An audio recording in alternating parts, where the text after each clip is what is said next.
Let's go next to our caller from the 503 area code. Who's calling today from 503? Hey, David, this is Warren from Portland, Oregon. Big Hey, fan. how are you? Hey there, good. Hey, so recently Rush Limbaugh mentioned that he referred to him as like Mr. Man, and it's become so troubling how so many people, I mean, mainly the base, has seen masculinity and Trump as this epitome of manhood, Yeah. and that fuels their judgments towards those that aren't as manlike, I guess.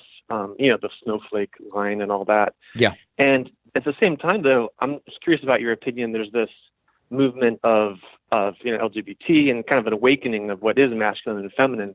And I'm wondering like how you see it kind of coming out in politics, because it's coming out, I think, in media a lot faster.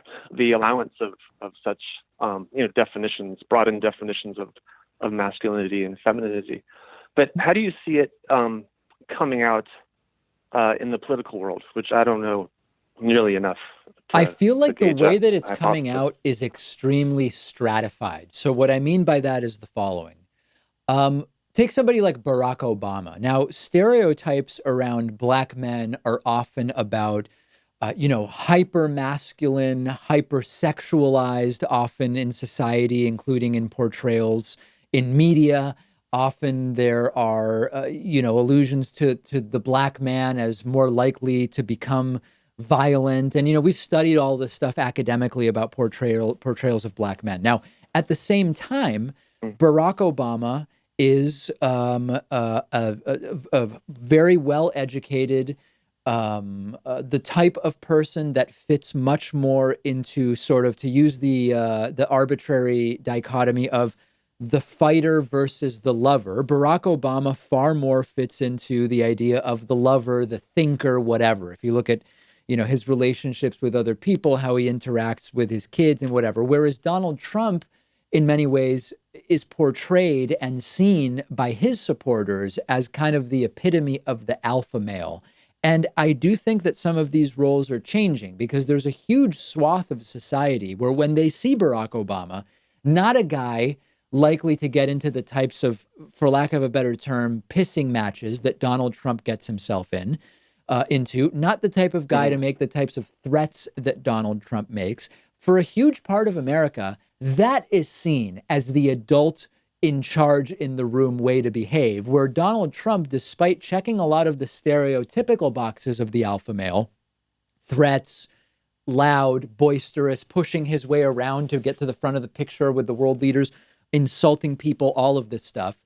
Donald Trump, in reality, is very much the snowflake that the right likes to portray many on the left to be. So I think the answer to your question in a very long-winded way is Mhm. it depends who you ask. For a huge part of the American electorate, those old standards of alpha versus beta and masculinity still persist. And a lot of those people are supporting Donald Trump. There's a whole other world out there because we have a country that is so divided culturally as much as it is politically, where those norms have drastically changed. And I think that that's a very good thing. Yeah, it seems like it's I hate to stereotype, but it seems like the Democrats are pushing an open-mindedness and the Republicans are holding on to a closed-mindedness.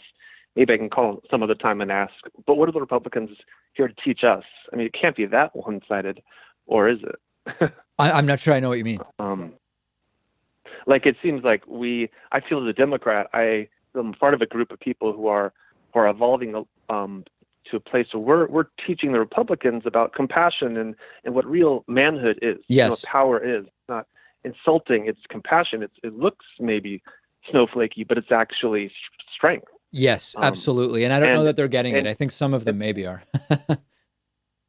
what I'm wondering is it that one-sided in a good way? I think where we are here to kind of help others get it. But that sounds a little self-righteous, just me It's not saying it. totally Is there one-sided. something the It's not Republicans totally have one-sided, to but teach us? at the national level, I think that it is very one-sided in terms of the messages we get in media. I think in practice, there are plenty of people who are, for low taxes, who also are just as empathetic and comfortable with sort of more modern understandings of masculinity than what we see represented by Republicans at the national level. Very important topic, and I hope to talk about it again. Really appreciate the phone call. Very, very nice to hear from you.